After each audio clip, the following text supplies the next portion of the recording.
Hello everybody and welcome back to the Game Show Global Esports Cup. We are here with our final best of 2 series in Southeast Asia. Before we move on into the EU region, it's going to be Pang5 versus First Departure. Now, I think First Departure are missing Miracle this game, so they're going to be filling him in with somebody. 2D.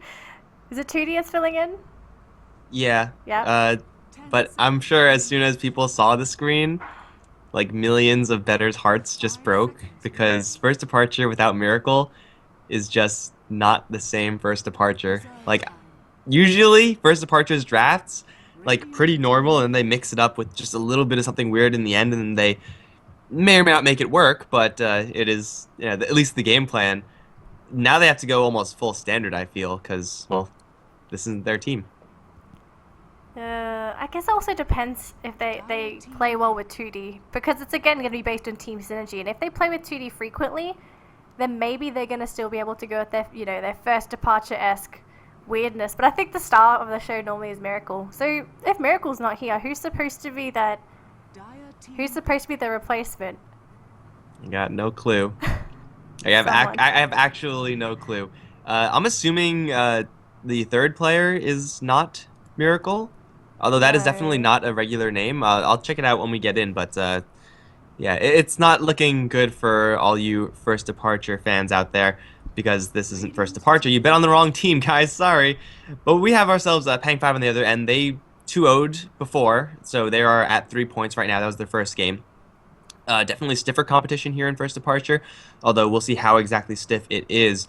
A lot of the Real Supreme heroes going to be picked up and banned out as per normal, though Winter Wyvern in the pool, probably not the greatest opening with the Dazzle. I'm expecting just like a Queen of Pain or a Wind Ranger or something along those lines here for FD. I would personally prefer Wind Ranger. Yeah, I guess you could go Wisp if you really want to, but I prefer Wind Ranger. She feels like she's such a strong mid compared to a Queen of Pain. Like, Wind Ranger can scale much better into a late game scenario compared to a Queen of Pain. And if you pick up the Wind Ranger here, it's sort of a deny pick to Pang5 as well, because Shadow Fiend and Wind Ranger, they do decently well together. They're both mid heroes, but you can shift one of them into the side lane, so it's not really that big of a deal. So yeah, it's going to be the Wind Ranger here for First Departure. Now, who plays it? I don't know. 2D normally plays off lane for his team, right?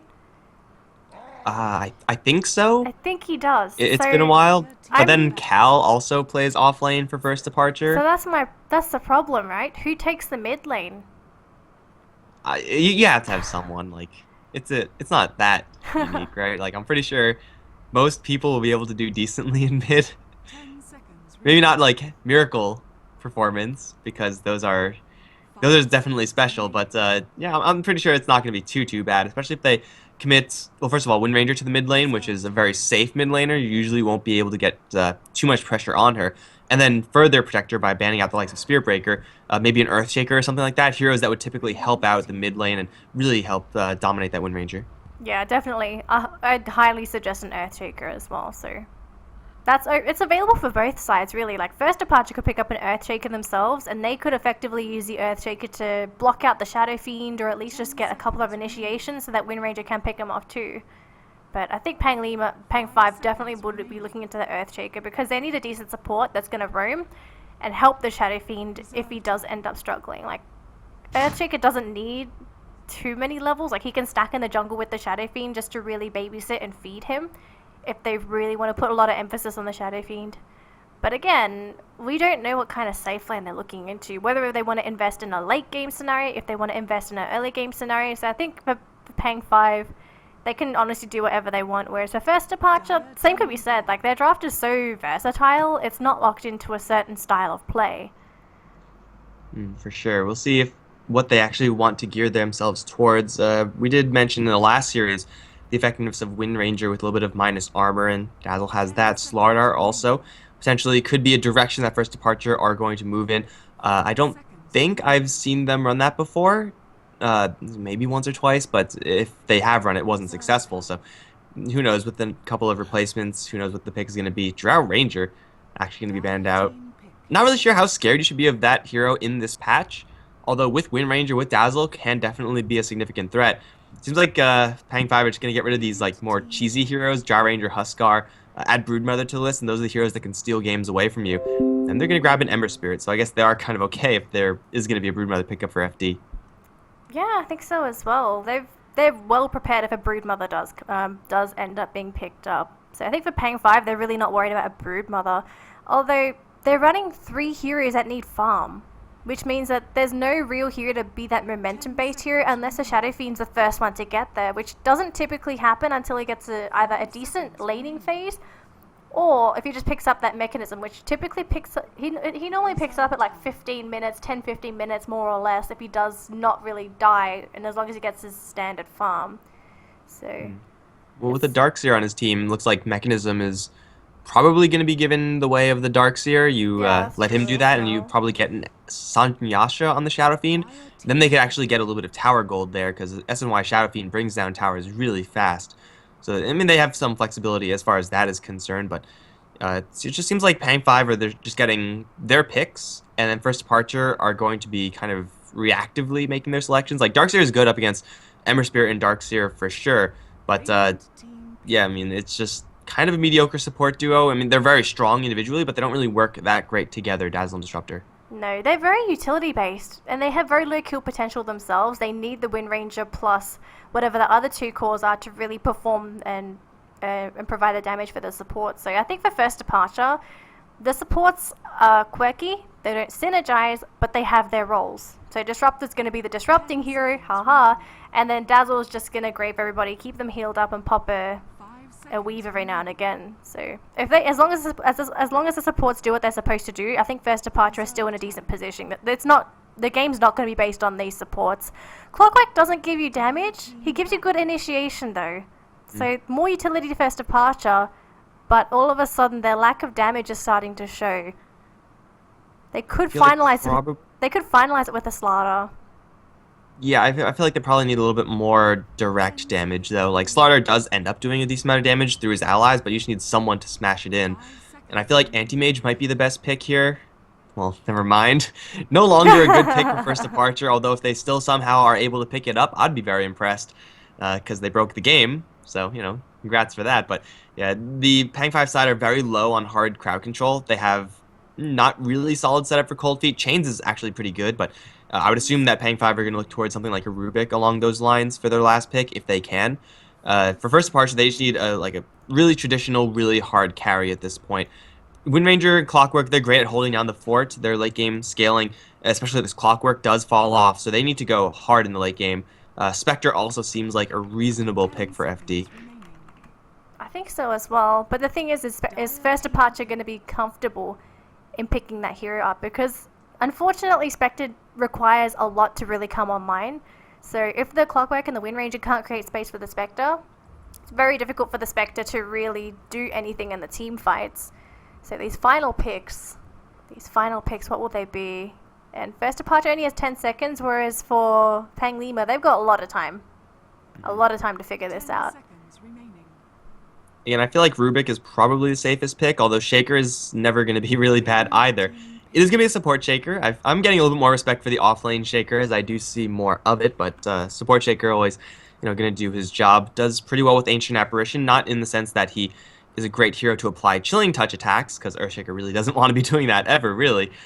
Just walling off for Cold Feet, they can get you kills on a Clockwork, who's also maybe going to be ending up blocking himself in a little bit with those cogs. If you have that much stun duration, you may be able to beat through those cogs or wait them out for the Ember Spirit to land the Searing Chains. You get those Chilling Touch in afterwards, the Ember Spirit. This Clockwork is probably the best matchup that First Departure can possibly hope to have up against Ancient Apparition, Shaker, and Ember Spirit, but it's still going to be very difficult in that lane. He is going to get zoned out by the AA, and he is going to get pressured out, and he may just die. First Departure, their late game carry is going to be the Phantom Lancer.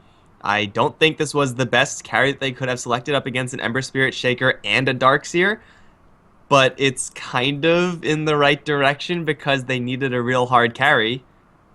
They needed an elusive hard carry, and PL, similar in some regards to Anti-Mage. I think the only difference is PL comes online a little bit sooner if you can get the farm for it. So if PL can get maybe early drums into Diffusal Blade, then at least he's able to contribute to the team fights, whereas for an Anti-Mage, he typically wouldn't really want a team fight up until he's got maybe almost a full Manta Style on top of a Battle Fury. So I think PL's okay. It's just he has to make sure he doesn't get caught out by the Earthshaker and Ember Spirit and, you know, all the AoE damage on the side of Pang5. It could go wrong, it could go right. Yeah, it's one of those situations where if you look at First Departure's draft, it's like, it's a perfectly fine draft. There's no, like, huge glaring flaws. They have their control. Where are their heroes, though? Oh, they're not here. Easy win for Pang5, guys. Game over. But yeah, their heroes are really good. They work very well together. They don't want a Phantom Lancer though up against an Ember Spirit who's going to be going Battle Fury. He doesn't really need to go for a Manta style in this game. There's no Night Stalker or Skywrath Mage or anything like that, so he doesn't have to go for that Manta. So he's going to be getting Cleave. Darkseer, Earthshaker, really good at punishing Phantom Lancers down the line with the wall and the Echo Slam combos. First Departure are finally picking their heroes. Good, because a 5v0, I like Pang5's odds there. I really do. I think so as well. Well, they can definitely take down the towers. That's one thing that Pang5 will get right this game. Easy game, easy life. But for First Departure, though, this is going to be interesting to see how First Departure does without Miracle. I wonder how the style of play changes. Does it remain the same? Does it change because Miracle's not there? For some reason, I was trying to move the Radiant Courier. Oh my lord. It definitely changes. Miracle is just like that flashy of a player and is usually, I mean, in the past couple of games I've seen a First Departure, he's the one who is on top of the team's net worth chart, which is, I mean, there's always something to be said with that, and he's always in the mid lane making some plays. This is going to be Wedding Crash on the Wind Ranger. It's, of course, another notable name, so, I mean, you could definitely do a lot worse, let's say, but still, not Miracle, and therefore may not have necessarily the communication necessary. But yeah, I really don't like the First Departure's draft up against what Pang5 have. I feel like Pang5 just have a stronger set of heroes.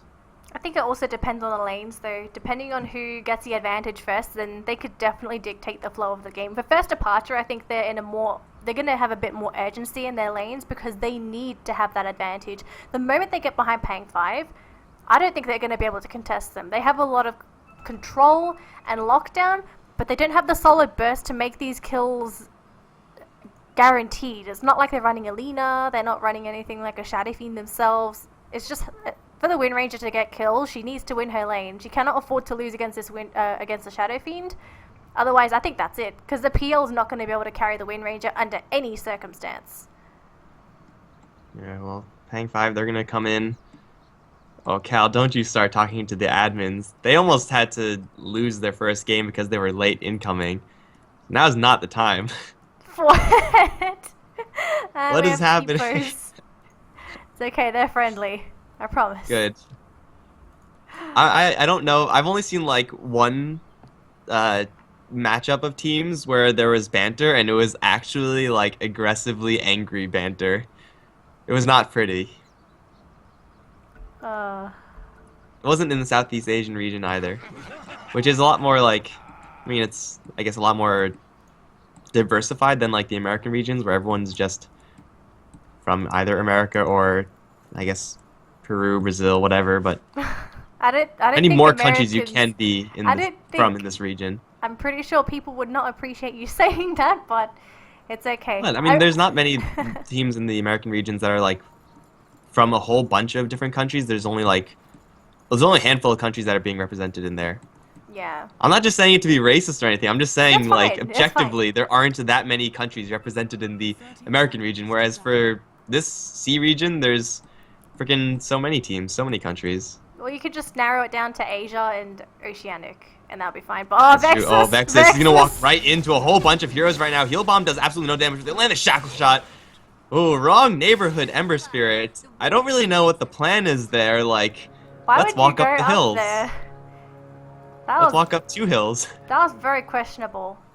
And they had no vision up there either, so maybe giving First Departure a heads up, just giving them an advantage so it's an even fight. Who knows? I don't know. Gotta make it interesting. It could be long though. Oh, outside of that, they get the first blood.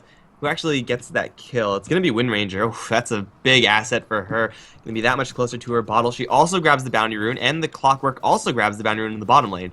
So first Archer get first blood and 2 bounty runes, and this is the start that we were just saying that they needed to have if they were going to be winning this game. It looks like the bottom lane should be a pretty old matchup of Clockwork versus Darkseer. This really does depend on Darkseer sticking near his creep wave and not pushing out too aggressively, but up towards top lane, got a whole bunch of heroes here. They're going to go once again for Vexus. Already Thunderstrike is up. He's going to put the shield, but it's not going to do anything. Now the Ancient Apparition's in a little bit of trouble. They don't have a level 2 for the Glimpse, but they have another Lance. Oh, Fissure's there. Achin is going to not get this kill, but the other 2 ranged heroes will poke down the AA, heal themselves up on the way out. 3-0 for first departure. We didn't even introduce these guys because we were busy talking about South America, but first departure, they're just saying, okay, we may not have the better draft, we're just going to kick your asses anyway, no big deal. Okay, so I guess we'll introduce them now. We may see some kills, so we'll try and stay vigilant, but, you know, stuff might happen. So, on the side of Pang5, we have Vexus playing on the Ember Spirit, who made a bit of a misplay during the early game, but if he stabilizes, he should be fine.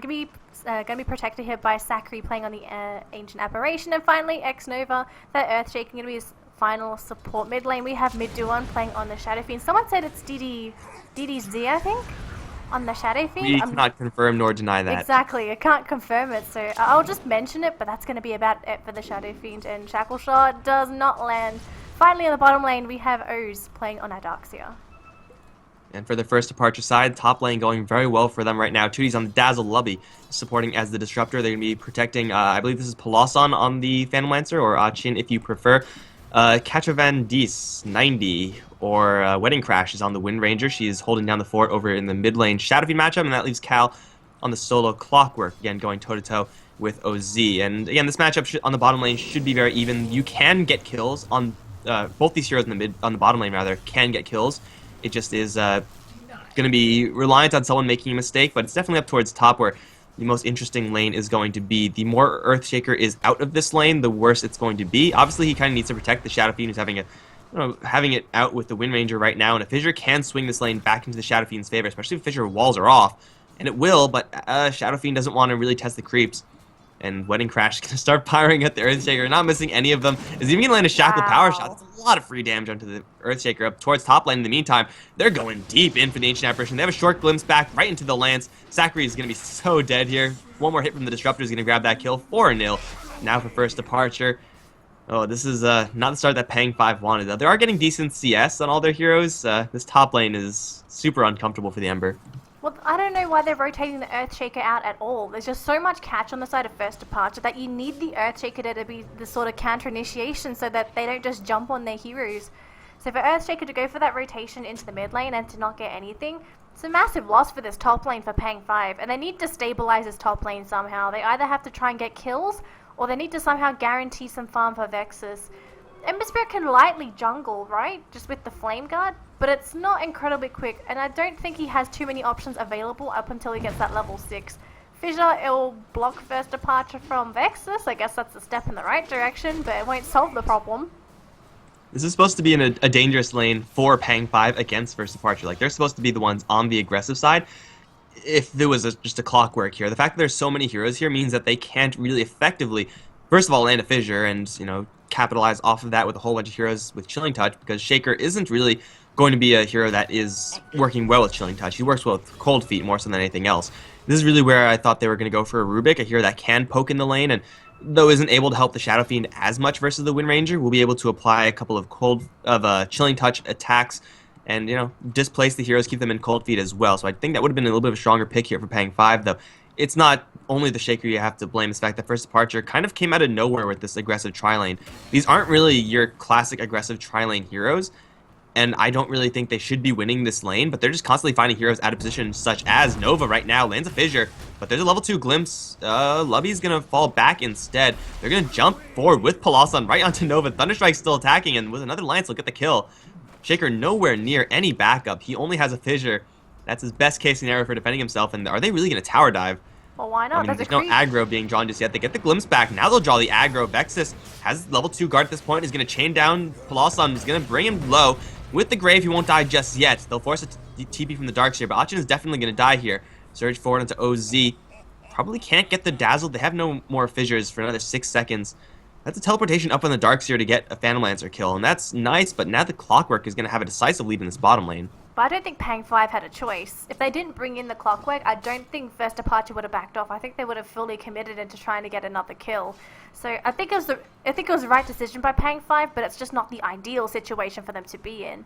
So with this lane, do they potentially rotate someone else into the bottom lane, keep the Darkseer up in the top lane nearby so he's at least able to reinforce? Because Darkseer can stay in the bottom lane, which is fine, but they just have to stabilize his top lane for Vexus because he's struggling so much. He's got 18 CS. He is the lowest farming core on the map. Yeah, this is a really tough situation for the Ember Spirit to be. There's no real additional heroes that they can effectively put up here. Darkseer, I mean, even being up there with Surge is, it's a slightly higher chance of them getting out alive, but it's far from guaranteed because they do have a Glimpse. Again, Glimpse versus Surge is Glimpse going to be trumping that Surge every single time. It looks like for First Departure, they're going to shift up the lanes instead. Enough of the action for them. They just want to get the Phantom Lance from some farm, and this is also pretty reasonable. Darkseer will annoy Achin a lot, but really they're making this move simply because Cal is already level 6. He's ready to go with the hookshot. And Ember Spirit is not quite at that level yet, so there's a small opening here for First Departure, where should they land a hookshot into Ember Spirit, they will just get the kill. The window is very quickly closing, however. It now might be closed, but he takes a huge hit from the heal bomb. Hookshot, still there is an angle, there's a glimpse as well. They're going to glimpse him right back. He does have a jump in. Cal is going to line it up. Can he get another one out? He will, but he doesn't have any mana. And Cal's going to draw the kill with the help of that Dazzle. Oh, perfectly read here from First Departure. Now 6-1 in their favor. God, these Dazzle heal bombs are huge. And he's leveling it up as well, so he's got 5 points already in the heal. With this, there's just so much synergy between the Clockwork and the Dazzle already. And also PL as well in particular. They just blow up these Pang5 heroes. And unfortunately for Pang5, it seems that they're not going to really prioritize the Ember Spirit right now, which is a shame. They need to do something about it, so I think at this point they're just going to make sure that Meduin on the Shadow Fiend gets his farm, and also the Darkseer can get his farm. In particular, I think they really need that mechanism so that the Shadow Fiend can fight efficiently, because I think at this point Meduin is going to be that saving grace for Ember Spirit so he does come back into the fights. As the game progresses though, roughly about 10 minutes in, is the Ember Spirit going to have to be 100% dedicated into farm, or would he have to try and participate in some fights to get some EXP back? I mean, he kind of has to go in these fights, but he also has to go in those fights on the condition he doesn't die. Ooh, Wedding Crash can take a pretty good hit in the mid lane, but we'll be fine, although he's going to man-fight the Shadow Fiend. Not a good idea. Power Shot somehow misses there, even though it looked like it was going to hit. The Shadow Fiend is going to be the focal point for Pang5. They have to really revolve their entire game plan around this hero. And if the Ember Spirit is able to stay safely behind, oh no, over towards bottom lane, hookshot in, gonna miss onto the Darkseer. He has level 2 Surge, but he's gonna get quite a bit of distance, but now the Clockwork and Phantom Lance are both gonna cut him off. Darkseer is behind the enemy tier 1, is gonna try to TP out. Oh, the good read from OZ is gonna narrowly escape death on the bottom lane. But no, now here comes the backup. Raise 1 onto Cal, raise 2 is gonna be coming shortly after the fissure. They don't have a third raise because it's melee left. He's gonna raise the creeps instead. Looks like everyone's going to similarly live on this bottom lane for the Radiant side, although Midwan kind of wants to go in. Another raise going to land. He's going to get slowed up a little bit. Power shot through. Shadow Fiend down. Oh, the greed from Shadow Fiend. Greed will imprison us all. Now they're on to X-Nova. They'll try to go for the Shaker. They can't get him, but that was not the play that Pang5 wanted to make with any hero, let alone this SF. I was very surprised he went in there. He probably wasn't expecting the Wind Ranger to TP in, unless he did see it. It was in the tree line. I don't think he saw Wedding Crash come in. If he saw Wedding Crash, I'm pretty sure he would have backed up. But he saw two low heroes, and he probably just got a little tempted and hoping that he was able to get another one. But sometimes you just get shot to hell for being too greedy. It's one of the 7 sins. Life sucks and then you die. Yep. I mean, he needs to be staying alive. He's the only hero that's really having a comfortable time. I mean, Darkseer's not doing terribly. He avoided the bottom lane, but he's mid lane. Yeah. It's just a shackle shot, power shot, harassment, and it'll force out a couple of bottle charges, no big deal. Darkseer and Shadow Fiend doing very well. I mean, doing the best here for Pang5. The Ember Spirit is actually not falling behind too badly in net worth. Like, he's still 4th place. You could be doing a lot worse. He could be. But still, it's still a bad spot to be in as an Ember Spirit. You want to be like top 3 at least. If you're 4, then yeah, it's not really doing that well. If it was in the PL's position right now, I think he'd be pretty happy, considering that he was in such a difficult lane. But I think for Vexus, he's just gonna pretty much suffice with what he currently has, and Oh, I was going to try and go for a solo jump onto Lubby. This could be the play, but Vex is taking a little bit of damage. He should get him, though. Yeah, the kinetic field runs out. Gonna try and chase him. There's no flame guard, but the chains is there. Easy kill. Though. Oh, hookshot was so close. Did not connect to Vexus. It was a couple of pixels off. Oh, that's gonna be sad. Or they win Ranger. Wedding crash. He could crash the party, quite literally. Can he find the angle? Oh, there's a spirit now up, and he has enough mana to jump towards one spirit and get the guard up. So he should be fine, especially with Sacred Hero, though they do land a really nice shackle. Cal, level 4 battery assault, as much damage as it does, is not good up against Shaker. They cold feet Cal and then Fissure Wind Ranger. It's a little bit of a mess there. Ember Spirit, not with a ton of mana, so they shouldn't want to continue this fight. There's just a very small move there from Vexus. After he got the kill on the Disruptor, he moved slightly towards the side shop instead of going straight up the lane. If he went straight up the lane, it's the shortest possible route back to his tower, he would have been hit with the hookshot. Over towards mid lane, though, Meidwan's going to unleash a Requiem and a couple of raises towards Wind Ranger. Gets the kill. Now he has to try to escape this Phantom Lance, though. He has so many illusions. This Clockwork's going to steal it from top lane. A 1-for-1 trade. A pretty even one at that. For Pang5, making even trades, though it does cost them the Shadow Fiend, it almost seems like it is a necessity at this point. They really have to for first departure. If they don't get off the ground, then this could be really bad for them. And because the Ember Spirit is in such a position as well, it is an advantage. So we'll see if they're able to maintain that. I think for first departure, they're still in a bit of a rough spot because they have to try and get as much of an advantage as possible. Whereas for Pang5, I think losing a couple of heroes here and there is okay as long as they get the items. Cal, okay, this guy's missed 2 hook shots so far, and you don't want to miss those hook shots. Yeah, the hookshot's the driving force behind first departure. They need these hookshots to land so that Phantom Lancer can breathe easier, knowing that odds are no one's going to be actively going for his life. And every single time a hookshot lands, Pang5 similarly breathe easier, knowing that they can just go ahead and pressure, well, really any given hero. Phantom Lancer, if they can, unfortunately they can't just yet.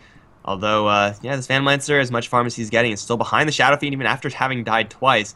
And Meidwan is just going to go straight for that Sanjin Yasha, it seems. They actually have a pretty good angle right now to the Wind Ranger. Fissure Nova holding it for way too long. Wind Ranger is going to run into, however, the Ember Spirit gets hit with the Ice Blast, raised down.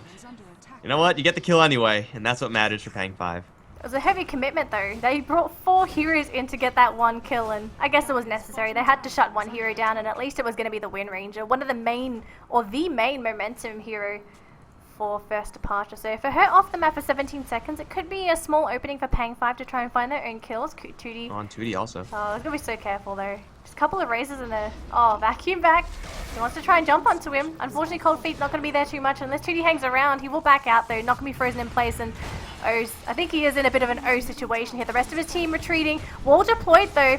And is he going to survive? Nope. That's it. That's it. Rest in pieces. They glimpse back a corpse, and Darkseer, once he was hit with the Thunderstrike there, he was just not going to escape. Lubby was thinking about trying to save that glimpse. It has a decent cooldown, but you know, he'll have it up soon enough.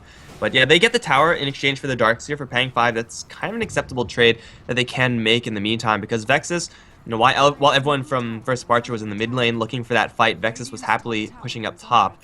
And he should be looking for his Perseverance. Maybe he's going to go for a sword. That's the Quelling Blade, so I guess it's kind of like a sword. But down towards bottom lane now, Nova is in a little bit of trouble. He's spotted by the Thunderstrike, has a TP out, but it's not going to do jack versus the Glimpse. Static Storm is going to be deployed, which will do a hell of a lot of damage. Tootie's coming in with only a small amount of damage, but it's enough to kill off a Shaker. OZ is going to get Glimpse right back to all the way to the Fountain. So yeah, nice TP, Darkseer. Lubby and Tootie get a kill. So 2 supports versus 1. Well, you know, my money's on the 2 supports. Oh, Archin, they could be going into the high ground and into something a little bit scary, but it depends if they turn. I don't think they have vision. They see the other 2, though. Ember Spirit and AA has to make a getaway. Sakri, in the meantime, he's an easy target, but look at Vex. He's going to try and blow these 2 supports up, but there's the Grave on the Tootie. He's going to be fine, and all of a sudden, Cal just going to chase after Vexus. Stuck in the kinetic field as well, but there is going to be the Ion Shell there, so Vexus could try and turn, go for a kill onto Cal if he wants to. Going to keep on chasing Fissures there to keep him in place, and the heal, though, onto Vexus, dropping his HP, but he's still alive. The Surge is there. They get the kill onto 1. They get another one on the PL as well. Did not get to see that in the meantime. That was in the tree line, and it looks like they're going to try and go for a chase. Oh, Wedding Crash, don't go in there. That is way too dangerous. They will spot him out. Do they go, though? Nova sees the Fissure. Oh, wrong way, but it doesn't really matter. Commit with the Echo Slam as well. And Pang5 showing a lot of respect to First Departure with these commitments. That is exactly what I was talking about before. If they keep this Shadow Fiend alive and keep him as the focal point of the fight, then Pang5 are going to be claiming those victories. The Wind Ranger came in very late in that fight, failed a shackle shot, and also arrived in that fight with less than half HP. I don't know what she was doing outside of it, but it wasn't a good thing, let me tell you. The Ember Spirit also, his Flame Guard is up, and at this point, 500 magical damage is a serious amount of resistance, especially since Clockwork was trying to go for the Ember Spirit the entire time with Battery Assault, and Battery Assault's magic, so it's going to do absolutely nothing versus the Ember. He's able to stick in that fight, survive, and Midwan is able to clean house. With Sanjin, Yasha, Shadow Fiend, if First Departure are not all actively going for the SF, then Pang5 are just going to claim that victory, and they do claim that victory. Now they're going to take the tower on the bottom lane. Phantom Lancer at this point, even though he had an offensive tri-lane, is not really prepared to fight. He has Lifesteal, Blade of Alacrity, Power Treads. Like, that's not bad amounts of farm, but it's nowhere near the fighting items that he really wants. So involving the Phantom Lancer should be the last thing that First Departure do, but instead, he was the first one in, and, well, similarly, the first one out. So, unfortunately for First Departure, I can't help but feel like they drafted themselves into a bit of a hole, because they go for two supports that, oh, can they get, it's just an Earthshaker kill though, relatively easy. You're gonna power shot him and that's gonna be it, although Vexus, he wants to come in for some revenge, and Lubby's gonna be the first one to go down. Cal, in the meantime, wants to save his teammates. Cogs is gonna be there.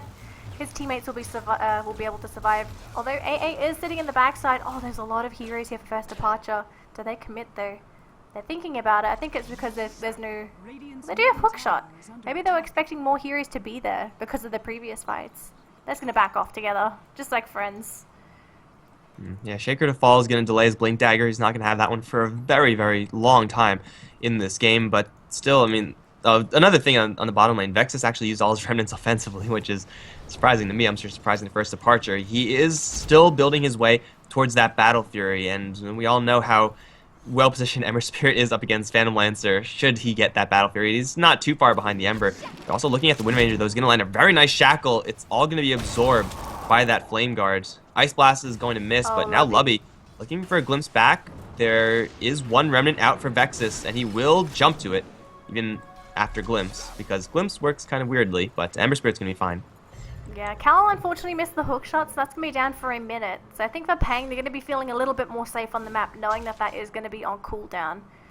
So, the First Departure, when the Clockwork's hook shot is on cooldown and he doesn't get anything with it, it really hurts First Departure because their chances of jumping onto Pang5 is severely limited. They don't have the best heroes when it comes to catch. For Disruptor to do it, he has to get dangerously close to the target, and there's a high chance that Lubby just gets picked off himself.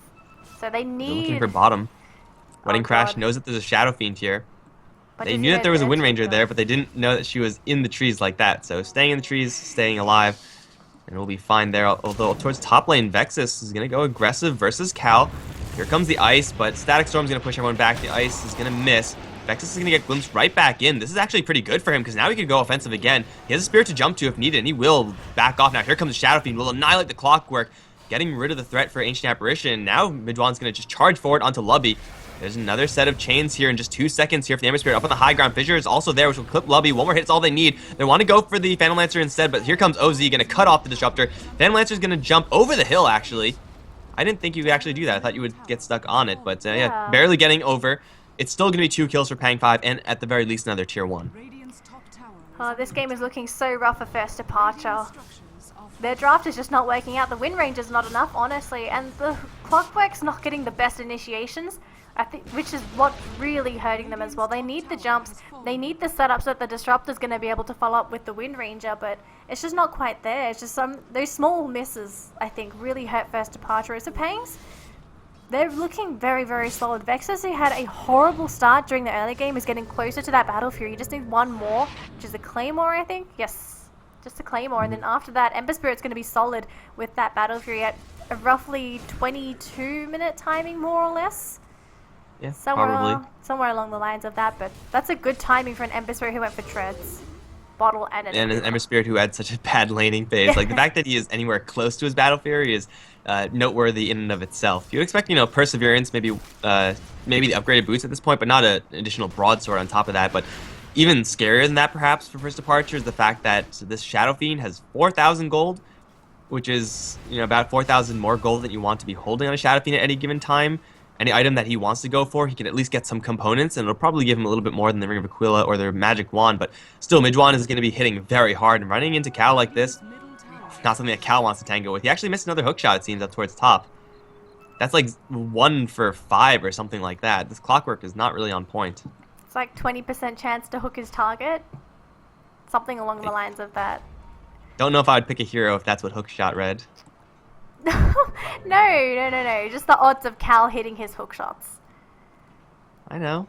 I'm just saying, if like Hookshot said 20% or 80% chance to not do anything, I would not pick Clockwork. Seems like a pretty bad hero.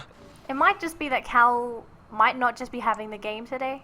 Chance he might be tilting, honestly, because considering the kind of game that they're playing right now, they're doing okay, but they know what kind of position Pang5 is in right now, so you gotta be worried. And the Shadow Fiend's picked up a straight Demon Edge. Okay, this guy's just gone full on Glass Cannon right now. Oh, Hookshot this time gonna land because X-Nova had actually nowhere to go. Is probably gonna Echo Slam out of desperation. He will do a little bit of damage to Cal. Now here comes Vexus. Can try to go for Achin, but oh, they're stuck in a corner with Midwan. Cal's gonna try to TP out. Is there anything that they can use to interrupt it? No, they'll vacuum back Achin into the middle of everything. Oh, they're chasing the wrong one! But no. It doesn't matter. They'll eventually realize that it was an illusion. Yeah, either way, trading Shaker for Phantom Lancer, the last thing that First Departure want to be doing is you dive a tier 1 like that, I mean, you're going to be facing up against resistance. That's just a given. And now Vexus is just skipping a jump away from his final sword into his Battle Fury. Shadow Fiend, yeah, he's going to go for just a hell of a lot of damage. And First Departure, unless they land a perfect Shackle Shot and Focus Fire, which at this point, not quite Aghanimed yet, I don't really think they can kill him off. I really don't think so either. And with the advantage that Pang5 has, they just have so many things to send First Departure away, like the Ice Blast. It's not Aghanimed yet, but it's a level 9 AA, 21 minutes into the game. He's got decent levels this game. So for him, he's getting close to that level 2 Ice Blast, and getting it this early against a relatively squishy draft on the side of First Departure, it could hurt them, honestly. And Shaker's he's halfway to his Blink Dagger. Not quite there yet, but as long as he doesn't die, he should get there eventually. Oh, you had to say something, didn't you? You had to say it. Sorry. Focus Fire right after the Aghanims was picked up. X-Nova still not dead yet. Guardian Greaves gonna save his ass. Now here comes the chains. Wedding Crash overcommitted to a Shaker. He thought the power shot was gonna be enough, but he was wrong. Oh, perfectly timed Guardian Greaves from the Dark Seer. And if he just focused Fire, I think instead of power shotting there, he could have gotten that kill. But I guess you didn't jinx it. In your face, Mike. In your face. In Wedding Crash's face. Oh my gosh, I feel so sorry for him though. There was this glimmer of hope for him. He was hoping, oh my gosh, I'm gonna get a kill. I'm gonna make some space for my team. Nope. Nope, not today. Right in the face. Where it hurts. But anyways, still does make some space. Not that much. He loses his life though. Like, you're giving away so much gold to Pang5. Dire's top tower is under attack. Well, they're gonna take a top tower First Departure. That's nice, I guess. Cal's got himself Blade Mail, so even if he misses a hook shot, he can still wander in and hope to return some damage to the Shadow Fiend, who is doing a hell of a lot. Like, if he just hits the Clockwork once, it's gonna hurt like hell because he has no BKB and doesn't look like he has any plans for BKB either. He's just gonna go straight lifesteal. This Roche is not really affected by a ton of minus armor, and it's just the Shadow Fiend, but with an MKB 23 minutes in, yeah, it should be a very easy Roche, and they will grab double life now in Shadow Fiend and teleport towards top lane and defend it. Probably not get any kills here. Lubby is probably going to glimpse back Vexus. You can't see him, and now Vexus wants in on Lubby. Suddenly Glimpse not looking too great. Here comes the ice. Chain's not available.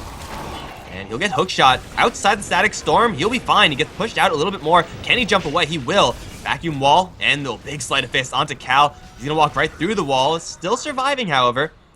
For how long? Because here comes the boss. It's Midwan looking to cut off Cal. 1 hit for a kill. Boom. 2 hits. Okay. 3-2-2. Well, did you see that? He hit for 3-2-2. All planned. All calculated. God. Days like that when you see that number. Perfect. Unfortunately for Clockwork, not quite the story, but still. For Midwan though. This guy is humongous. I think the thing though is that the Clockwork, as you said, if he hits the Clockwork with the Blade Mail, Clockwork's almost got the same amount of HP as Midwan. So if he 100 to zeros him, he almost 100 to zeros himself. And Wedding Crash, he's out of there. Sees the TP, doesn't want to have anything to do with the Shadow Fiend. Aegis or no Aegis, I really think Wedding Crash needs to play a little bit safer until he gets the damage item. Because he's got no core to boost his damage. He's got a core to keep them in place, he's got a core for control, but nothing like armor reduction or bonus damage. So I think for Wedding Crash, he's going to be solely really self-dependent for the majority of this game to do the damage. You have no Blink Dagger either to get in or get out, so if you're going to try to walk in and Shackle Shot, and if that fails, well, you're then putting yourself at risk of Surge, Fissure, or Sleight of Fist Searing Chains, all of which not something that Wedding Crash wants to deal with at this point. But yeah, this Phantom Lancer, he got quite a bit of time now to farm up in the background, Achin, so it's like not all bad for the PL. Diffusal Yasha into a Manta Style down the line, it's all pretty good. The problem is that Ember Spirit has his Battle Fury.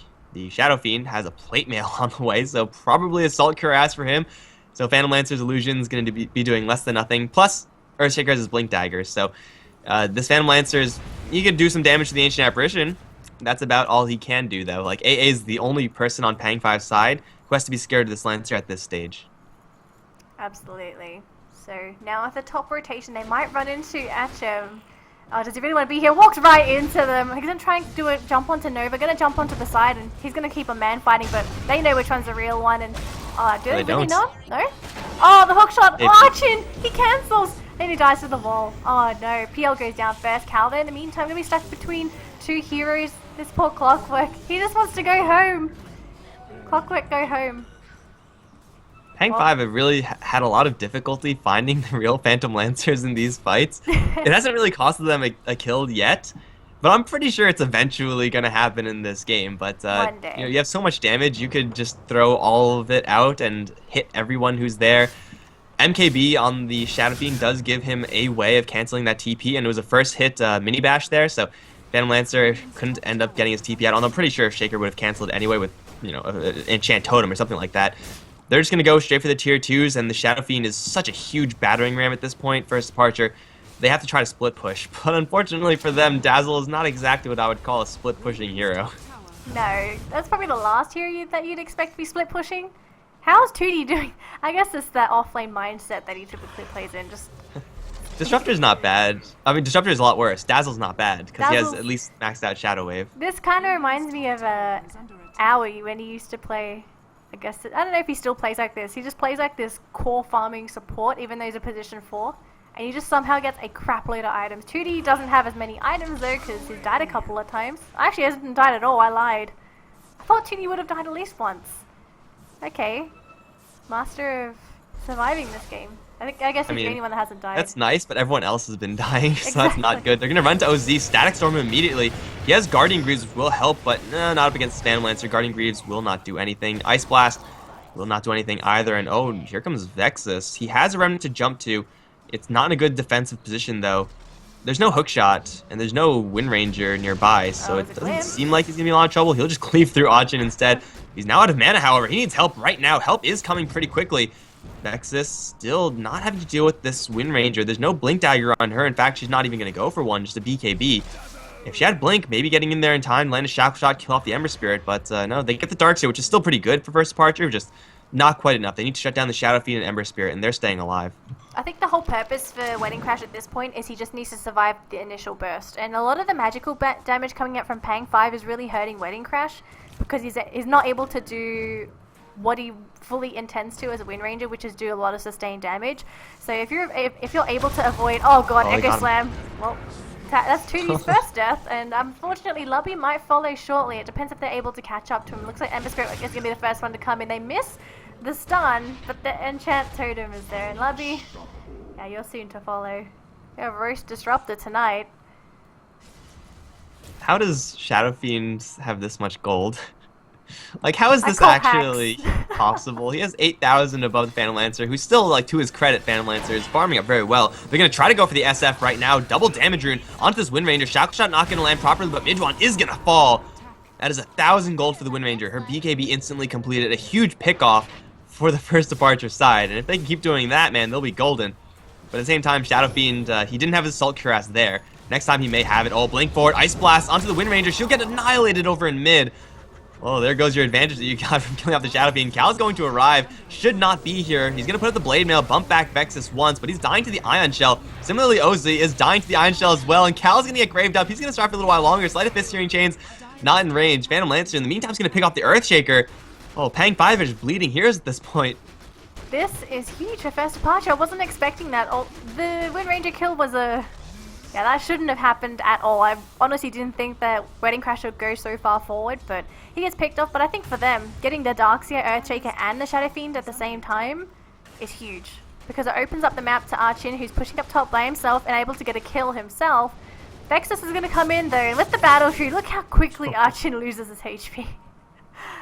Oh, this is not the PO life, and the game's not going to get any easier. Because, the Ice Blast. Oh, does it connect? It's going to connect. Oh, he's dead. Sleight of Fist is gonna kill him. Well. Oh, look at the neutrals though. What? Question marks. I would do that too, honestly. How the hell did he get denied? I need to watch the replay. Okay, so 30, 50, 30, 48. It must have been the neutrals putting him below the shatter threshold, and then he died afterwards or something, or like in between the ticks of Ice Blast he was killed by neutrals. Like, it doesn't shatter you instantly, the Ancient Apparition Blast. I believe it like when it does damage, when you take damage, it measures if you're below the threshold, and then it kills you if you're below. So he might have been like dropped to 1 HP, and then it checked, he gets dropped to 1 HP, then it checks again or something. I don't know.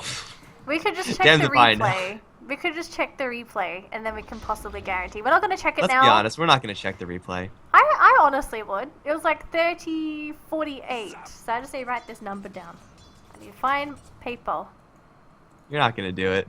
Where's the paper? I need paper. Hang on. Notepad. No. Virtual paper. It's objectively better. Do you know how many programs? Mid lane though. They're looking in for Lubby. They have a fissure and an Echo Slam. Although everything is gonna miss, so I guess no big deal. Disruptor gonna walk away.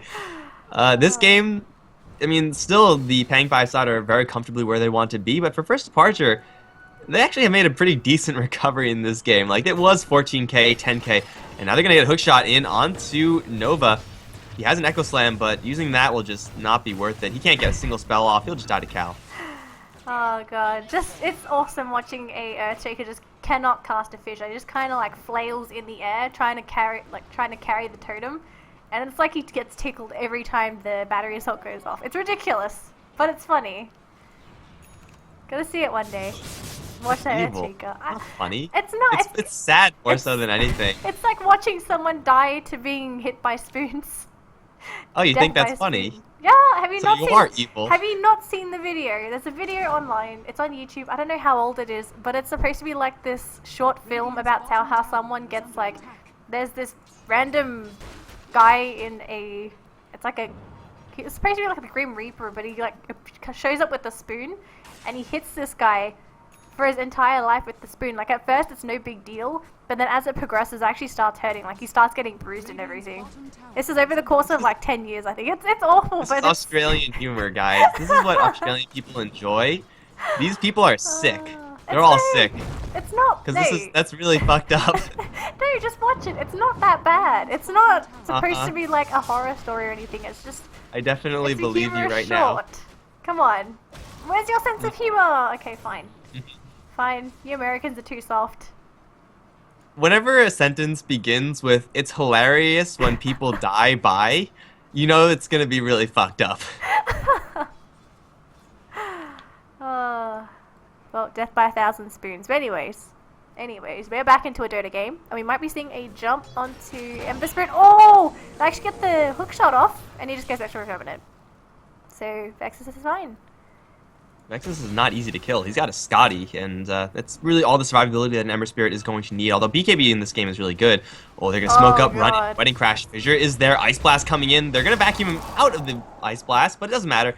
Wind Run is not going to be saving her up against the MKB. Very easy kill there. They see Achin steering chains. Ooh. It's going to land, but Phantom Lancer is going to get stunned on the bottom lane. How does the Phantom Lancer keep avoiding this? I think it's just a reborn thing. Like bullshit chains. It's just a reborn thing. Things happen. I've seen games where pro players will just miss a disable, but then where they TP, they actually get hit by the disable. I don't understand how Dota functions. It's just weird. It happens, and we just have to live by it. We have to accept it. We are Dota players. Valve is not going to fix everything. And that FD have to accept is the fact that Roshan is going to die super quick. Shadow Fiend already can solo this one. With a double damage rune, it's going to be a cakewalk. Like, it starts at 35.03, And oh my god, it's going to end very quickly. 10 seconds? Yeah, an easy 10-second Roche here for Pang5. Boom, right on the money. Now double life on the Shadow Fiend. Now it's time for them to play aggressively, although they do see the Phantom Lancer. He's trying to book it. He does have a Doppelganger right now, although he's going to get caught with the Fissure. Chain's available. Ice Blast is going to be dodged. Will they find the right one? Oh, you bet they will this time. Achin's just going to try to run away, but still, Vacuum Back. There's the disables that they need. He'll get sliced down. Tootie is right around the corner. We'll try to TP out. Fissure is not up in time, and Tootie will get his TP canceled. Oh, Vexus had another set of chains. I thought he used it on the Phantom Lancer, but that's 2 kills for Pang5 after having grabbed the Roshan. It's going to be a bottom lane push, and it's not going to stop at the tier 2. Yeah, I don't really think First Departure has enough to really defend the T2. T3, I don't even think they're going to be able to protect that. Backdoor of protection, they're working in favor of First Departure. This is a pretty painfully slow tower push, but they get it in the process. Creeps are coming, so... Well, Pang5 is coming. First Departure, how do you respond? There's no PL for 35 seconds, and I think they need the PL here. Even though he's still needing farm, they need the extra damage. They can't fight without him. Oh, Shackle Shot. Oh, the combo though from the Disruptor, really nice. They take down a Clockwork. Wind Ranger gets his Ember Spirit though, quite a nice kill. But can they get anything else after this? They need to kill Meduin. He's got the Aegis, so if you kill him, it really doesn't matter. Shackle Shot again lands. Fissured, sorry, not fissured, just forced off down to the low ground. They lose the Ember Spirit though. Wasn't expecting that much burst coming out from First Departure, but they get him. T3's down though. Wind Ranger still does a lot of damage at this point. There are no Shackle targets, however, here, and Windrun is not going to save her. Look at the big hits from Midwan, who still hasn't yet to pop the Satanic, although here comes Achin from the back, is going to immediately surround and kill off the Ancient Apparition, though he is going to have to work through the wall now. So Phantom Lancer illusions now for Pang5's Ember Spirit is going to buy out there onto Achin, who just respawned. He is going to get graved up, so after a little while longer, but Midwan still not popped the Satanic just yet. He's forcing 3 heroes back. In the meantime, Phantom Lancer dies again. Midwan will finally lose his Aegis, but Nova's going to get in there with the Echo Slam onto Lubby. Fissure also going to connect into 2D. That's going to be 2 support heroes down. Ultra kill for Vexus, who just bought back. Wedding Crash is the only one available right now. And there's no access to the tier 3 mid lane because there's a random tier 2 in the mid lane, so they can't get that, but they'll just slide all the way up to the north lane and kill that one off. Clockwork, Wind Ranger, I don't even think they can kill off Midwan, even if they do land a Shackle Shot here, which they are going to land. No Focus Fire just yet. In fact, there's a Fissure and a lot of Ember Spirit damage. Hookshot in is going to be absorbed actually by Nova, who's going to get Focus Fire down. Earthshaker may die. Midwan is actually not focusing the Raxes just yet, and that play may have saved First Departure a secondary set of Raxes, although Wedding Crash 1 shot away from death. There it is. Windrun's not going to save you there. Midwan's going to grab a dominating spree off of this one. 2 sets of Raxes now in favor of Pang5. And for First Departure, they can't mount the defense. Phantom Lancer is kind of bulky, but just not quite fight ready enough. And that's a good game well played. I really wasn't expecting this such a dominating play coming out from Pang5. I'm honestly impressed by the way that they've been playing. They played the game well, they read everything correctly, whereas the First Departure, they went for a draft which, as you said, wasn't going to have enough to deal with Pang5 early enough. So because they relied completely on a Wind Ranger before the PL came online, and because Wind Ranger wasn't able to perform, there was no one else they could really fall back to. So Wedding Crash, he did the best he could on the Wind Ranger, wasn't able to hold the fort down long enough so that Achin was able to come online. And I think Cal, a couple of those hook shots, I think those misses really impacted First Departure as well. They needed as many kills as possible as soon as possible, but he missed a good 5 hook shots early on in the game, and that really hurt First Departure. So Pang5, very dominating performance for them. Shadow Fiend, man. 11, 3, and 10. Steamrolled the lane, steamrolled everyone afterwards, and Ember Spirit also ending up in a really good place after a rough start. First Departures need to apply the proper aggression early on, and that involves hook shots, and if Cal is going to miss them in the next game, well, there's really no chance that they can win. They need to land those hook shots. But, yeah, EU is starting, so I'm afraid I'm going to have to leave you alone. That's fine. I'll be fine. It's one game anyway, so it should be fine. I promise. I won't screw up. I hope. Sure. It's okay. So guys, thank you so much for tuning in to First Departure versus Pang5. This is only best of 1 out of this best of 2 series. So 1 more to go before C is over. Mike is moving over to EU as he just said. So it's just going to be me for this final game. Guys, if you like Mike Loris and my casting, then go on and head on over to our social media sites at twitter.com/@DanielleCasts, at Mike Loris. The spelling is on the top right hand corner of the screen. If you don't know how to function with Twitter, just type at Mike Loris or at DanielleCast in Google. You'll probably find us anyway. But aside from that, I'll be moving into Game 2 as soon as possible. Whereas for Mike, if you want to see some more Mike action, head on over to GameShow _D2EN2. underscore too. A lot of Underscore. underscores. Okay. But whatever. It's gonna be No Logic Gaming versus Pub Players to start, and then Abraxas versus NIP afterwards. Okay, cool. So guys, if you want to see some EU action, go on and follow my chorus. If you want to stay for C, then stick around with me, and we'll be back in about 2 minutes for those games. So we'll see you guys shortly. Have a good one. See you soon.